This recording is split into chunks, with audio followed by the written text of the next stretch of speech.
Hello বন্ধুরা, কেমন আছেন সবাই? আশা করছি সকলেই ভালো আছেন। তো বন্ধুরা, আজকে তোমাদের জন্য নিয়ে এলাম খুবই মজাদার একটি ঘটনা। তাই ভিডিওটা শুরু থেকে শেষ অবধি দেখবেন। আশা করছি অনেক মজা পাবেন। এবার আসল ঘটনায় আসা যাক। মরিয়ম বেগম নিজের রুমে ঢুকতেই দেখলেন নাতি বিছানার উপর খেলছে। তখনই মনে পড়ল বিছানার চাদরটা বেশ দুর্বল হয়ে গেছে। ঠিক মাঝখানটায় যেখানে তিনি ঘুমান সেই জায়গাটা বেশ নরম হয়ে গেছে, মানে একটু জোরে টান লাগলেই ছিঁড়ে যাবে এমন এক অবস্থায় আছে।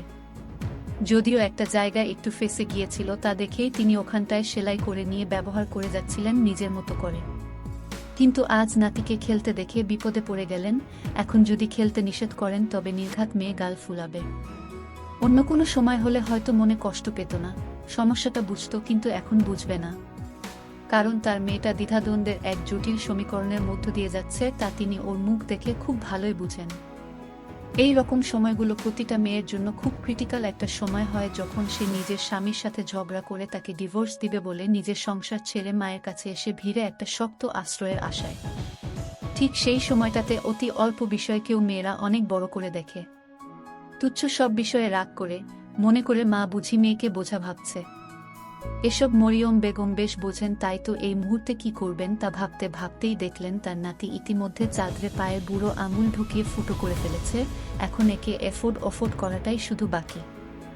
উপায়ন্তর না পেয়ে নাতিকে কোলে তুলে নিলেন, ছেঁড়া চাদরে পা বাজিয়ে ব্যথা পাবে বলে।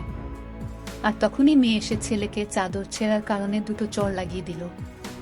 মরিয়ম বেগম দেখছেন মেয়ে এবার আসার পর থেকেই ওর মাথাটা বেশ গরম, তাই একটু হেসে বললেন, শুধু শুধু ওকে মারলি কেন? চাদরটা মেরামত করতাম আমি এমনিতেই। এটা বেশ দুর্বল হয়ে গেছে। ছেঁড়া চাদরটা আর কত সেলাই করে ব্যবহার করবা মা? মাঝখানটায় যতই সেলাই করো না কেন ওটা ছিঁড়বেই। ওটাকে টেকানো সম্ভব না। অয়থা কেন একে টেকাতে শ্রম দিচ্ছ? বাদ দাও না এবার। সব কি চাইলেই টেকানো যায়? যেমনটা এখন আমার আর তোমার জামাইয়ের সম্পর্কটা হয়েছে। এত নড়বড়ে অবস্থায় আছে যে এটা আর কখনো এক হবার নয়। তুমি আর আমাকে এক হওয়ার কথা বলো না। নিজের চাদরটাকে দেখো, ওটাতে যতই সেলাই করো না কেন দুদিন পর আবার ছিঁড়বে, ব্যবহার অযোগ্য হয়ে পড়বে। একদমে কথাগুলো বলে মহুয়া ওর ছেলেকে নিয়ে রুম থেকে বেরিয়ে গেল। মরিয়ম বেগম খানিকটা সময় চুপ করে কিছু একটা ভাবলেন, এরপর উঠে কাঁচি আর সেলাই মেশিনটা নিয়ে বিছানায় বসলেন। চাদরটার মাঝখান আবার ভালোমতো দেখলেন। আসলেই এখানে আর সেলাই চলে না, মানে সেলাই করলেও দুদিন পর তা আবার ছিঁড়বে। এরপর তিনি চাদরটাকে ঘুরিয়ে ফিরিয়ে কিছু একটা দেখে নিলেন। তখনই খেয়াল করলেন চাদরের দুই পাশ যা সবসময় ঝুলে থাকে তা বেশ শক্তপোক্তই রয়েছে। এখনো রংটা নতুনের মতো চকচকে আছে। সমস্যা শুধু মাঝ বরাবর। তাই ঠিক মাঝের নরম এক হাত লম্বা লম্বি করে কেটে ফেলে দিলেন। এরপর দুই পাশকে জোড়া দিয়ে সেলাই করে শক্তপোক্ত জায়গাটাকেই এখন মাঝখানে আনলেন। এরপর খানিক দুর্বল অংশ যা এখন চাদরের দুই পাশ হয়েছে সেটাতে মুড়ি ভেঙে সেলাই দিলেন। মেশিন কাঁচি সরিয়ে এরপর চাদরটা আবার বিছানায় বিছিয়ে দিলেন, তবে এবার আর চাদর বেডের দুই পাশ বেছে পড়ল না, কিন্তু বিছানাকে ভালোমতোই ঢাকল। তিনি দুই পাশ গুজে দিয়ে বালিশ জায়গা মতো রাখতেই মহুয়া আবার রুমে এলো মাকে ডাকতে নাস্তা করার জন্য। এসে চাদরটা দেখে অবাক হয়ে তাকিয়ে রইল। মেয়ের তাকানো দেখে মরিয়ম বেগম একটু মুচকি হেসে বললেন, যে জায়গাটা দুর্বল ছিল, মানে যে জায়গাটায় সমস্যা ছিল, আমি তা কেটে ফেলেছি। কিন্তু মা, মাঝখানে যে জোড়াটা স্পষ্ট দেখা যাচ্ছে, এই জোড়াটা চাদরের সৌন্দর্য নষ্ট করছে। হা হা হা, জোড়া ছাড়া দুই মেরু মিলবে কি করে? জোড়া ছাড়া কি কিছু মিলে? আর তুই জানিস বলে তোর চোখ আগেই জোড়াতে আটকেছে। এমন অনেক চাদর আছে যা নতুন থেকেই জোড়া লাগানো থাকে। ওগুলো ওভাবেই কিনে আনি বলে আর ওই জোড়ার দিকে তাকাই না। এই তুইও দুদিন যাক, এরপর আর এই চাদরের জোড়ায় চোখ ফেলবি না, তখন মনে হবে এটা এমনই ছিল। এটাই স্বাভাবিক। বাহির থেকে কোনো মেহমান এলে দেখবি সে এই জোড়া নিয়ে কোনো কথাই বলবে না, কারণ সে এই চাদরের সমস্যা কি ছিল তা জানেই না। তার কাছে এটা স্বাভাবিক বলেই মনে হবে।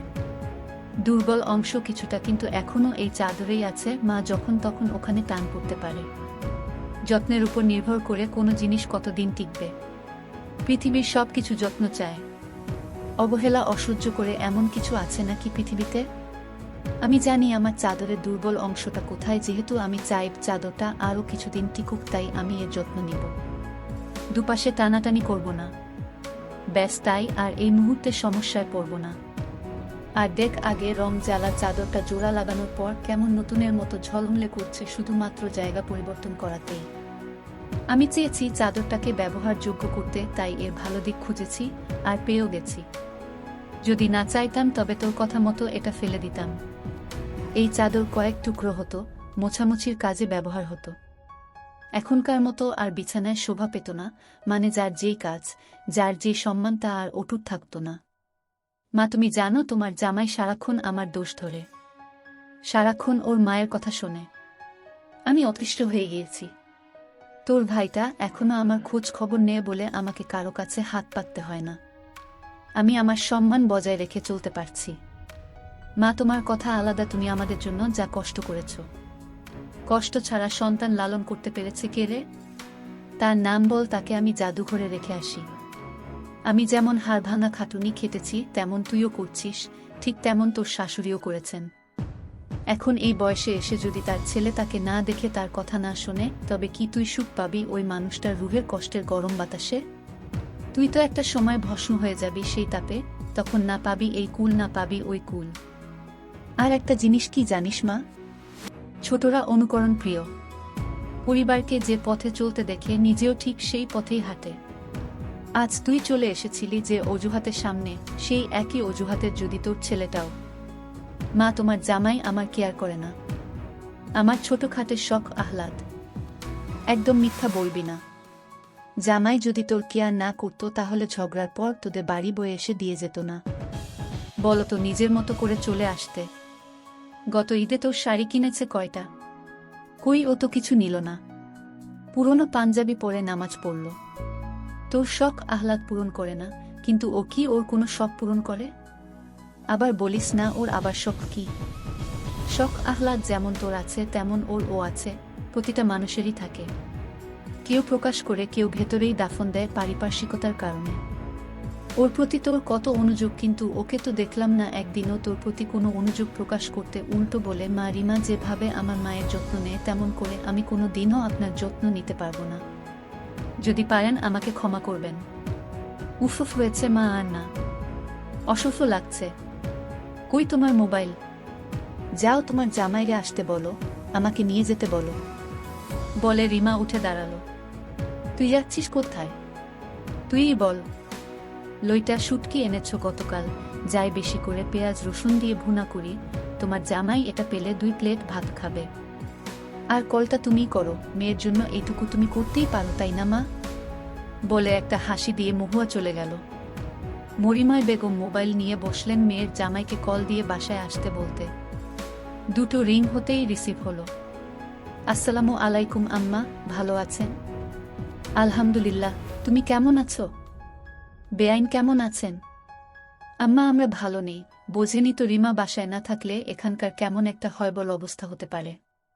আম্মার দেখাশোনা সবটা এখন আমাকেই করতে হচ্ছে, অন্যরা তো মায়ের দায়িত্ব নিতে চায় না।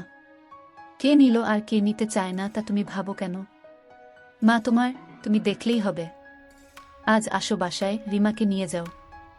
আম্মা, ওর রাগ কমেছে? কমেছে, তবে একটা জিনিস কি জানো বাবা, যে মায়ের যত্ন নিতে জানে সে কিন্তু স্ত্রীর যত্ন নিতে জানে। কারণ সে যত্ন কি তা জানে, চিনে। সব সম্পর্কেই যত্নে বাঁচে, অযত্নে নষ্ট হয়ে যায়। তোমার কাঁধে যখন সংসার নামক নিক্তি রাখা, তখন এর ভারসাম্য তোমাকেই রাখতে হবে, নয়তো বাবা যে পাশকে অবহেলা করবে তা হেলে পড়বে। জীবন ন্যায়ের মাঝে দাঁড়িয়ে 2 দিককেই সমান গুরুত্ব দিতে হবে, নয়তো একদিক কাত হয়ে ডুববে। আর বাবা একদিক ডুবলে কিন্তু ওই নৌকা পুরোটাই ডুবুতে বাধ্য থাকবে। তখন তুমি আমি কেউই বাঁচাতে পারবো না। আম্মা, আমি বুঝেছি। আসলে আম্মা, আমি ওভাবে দেখিনি বিষয়টা। ভেবেছি যা দরকার তা তো দিচ্ছি। সত্যিই কি তাই? শাড়ি, কাপড়, খাবারই সব? না আম্মা, কিছু তো গ্যাপ থেকেই যায়। তবে কথা দিচ্ছি এরপর আর এমন হবে না। ওর প্রতি আমার অবহেলা আর থাকবে না। আমি এখন থেকে। সেটা তোমার ব্যাপার, তুমি কি করবে এসব আমাকে জানিয়ে লাভ নেই বাবা। জীবন তোমার, তুমি কিভাবে এতে সুখ আনবে তা তুমি বুঝবে। এসো, আজ রাতে রিমা লইটা শুটকি রান্না করছে তোমার জন্য। দেরি করো না, রাখি বলে কলটা কেটে মরিয়ম বেগম নরম ছেঁড়া চাদরের অংশটুকুর দিকে তাকিয়ে মনে মনে বললেন, প্রতিটা সম্পর্কের দুর্বল ছেঁড়া অংশটুকু কেটে ফেলে দিয়ে আবার নতুন করে যদি শুরু করা যেত, তবে অনেক সম্পর্কই টিকে যেত অনন্তকালের সাক্ষী হয়ে। পরিবার ভাঙতে পারে যে কেউ, কিন্তু জোড়া লাগিয়ে সম্পর্ককে ধরে রাখতে পারে কয়জন? জীবন সমীকরণ বড় কঠিন। এই সমীকরণের যোগের সাথে কখন কোথায় বিয়োগ করতে হবে সেটাও জানতে হয়, নইলে যে সমীকরণ মিলানো বড় দায় হয়ে যায়। বন্ধুরা, আজকের ভিডিওতে এখানেই শেষ করলাম। অনেক কষ্ট করে ভিডিওটি আপনাদের জন্য বানিয়েছি।